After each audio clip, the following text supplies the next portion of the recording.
Depois apareceu-lhe o Senhor nos carvalhais de Manre, estando ele assentado à porta da tenda, no calor do dia. E levantou os seus olhos, e olhou, e eis 3 homens em pé junto a ele.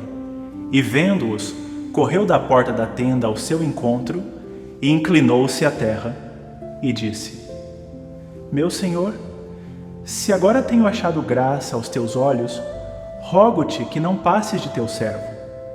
Que se traga já um pouco de água, e lavai os vossos pés, e recostai-vos debaixo desta árvore. E trarei um bocado de pão, para que esforceis o vosso coração. Depois passareis adiante, porquanto por isso chegastes até vosso servo. E disseram: Assim faze como disseste. E Abraão apressou-se em ir ter com Sara à tenda, e disse-lhe: Amassa depressa 3 medidas de flor de farinha, e faze bolos.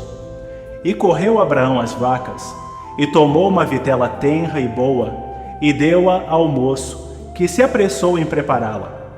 E tomou manteiga e leite, e a vitela que tinha preparado, e pôs tudo diante deles, e ele estava em pé junto a eles debaixo da árvore. E comeram. E disseram-lhe: Onde está Sara, tua mulher? E ele disse: Ei-la aí na tenda. E disse: Certamente tornarei a ti por este tempo da vida.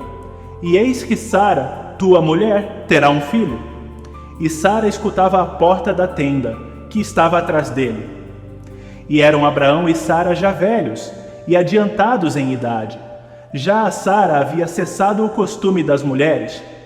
Assim, pois, riu-se Sara consigo, dizendo: Terei ainda deleite depois de haver envelhecido, sendo também o meu senhor já velho?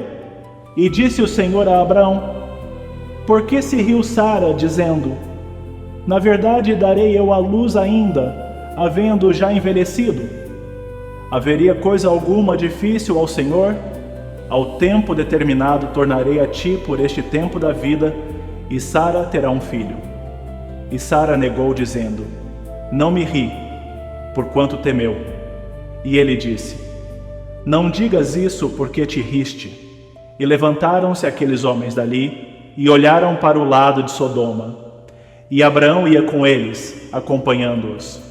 E disse o Senhor: Ocultarei eu a Abraão o que faço, visto que Abraão certamente virá a ser uma grande e poderosa nação, e nele serão benditas todas as nações da terra? Porque eu o tenho conhecido, e sei que ele há de ordenar a seus filhos e a sua casa depois dele, para que guardem o caminho do Senhor, para agir com justiça e juízo, para que o Senhor faça vir sobre Abraão o que acerca dele tem falado. Disse mais o Senhor: Porquanto o clamor de Sodoma e Gomorra se tem multiplicado, e porquanto o seu pecado se tem agravado muito, descerei agora e verei se com efeito tem praticado segundo o seu clamor, que é vindo até mim, e se não, sabê-lo-ei. Então viraram aqueles homens os rostos dali e foram-se para Sodoma. Mas Abraão ficou ainda em pé diante da face do Senhor. E chegou-se Abraão, dizendo: Destruirás também o justo com o ímpio? Se porventura houver 50 justos na cidade, destruirás também, e não pouparás o lugar por causa dos 50 justos que estão dentro dela? Longe de ti que faças tal coisa, que mates o justo com o ímpio. Que o justo seja como o ímpio, longe de ti. Não faria justiça o juiz de toda a terra? Então disse o Senhor: Se eu em Sodoma achar 50 justos dentro da cidade, pouparei a todo o lugar por amor deles. E respondeu Abraão, dizendo: Eis que agora me atrevi a falar ao Senhor, ainda que sou pó e cinza. Se porventura de 50 justos faltarem 5, destruirás por aqueles 5 toda a cidade? E disse: Não a destruirei, se eu achar ali 45. E continuou ainda a falar-lhe e disse: Se porventura se acharem ali 40. E disse: Não o farei por amor dos 40. Disse mais: Ora, não se ire o Senhor, se eu ainda falar. Se porventura se acharem ali 30. E disse: Não o farei se achar ali 30. E disse: Eis que agora me atrevi a falar ao Senhor. Se porventura se acharem ali 20. E disse: Não a destruirei por amor dos 20.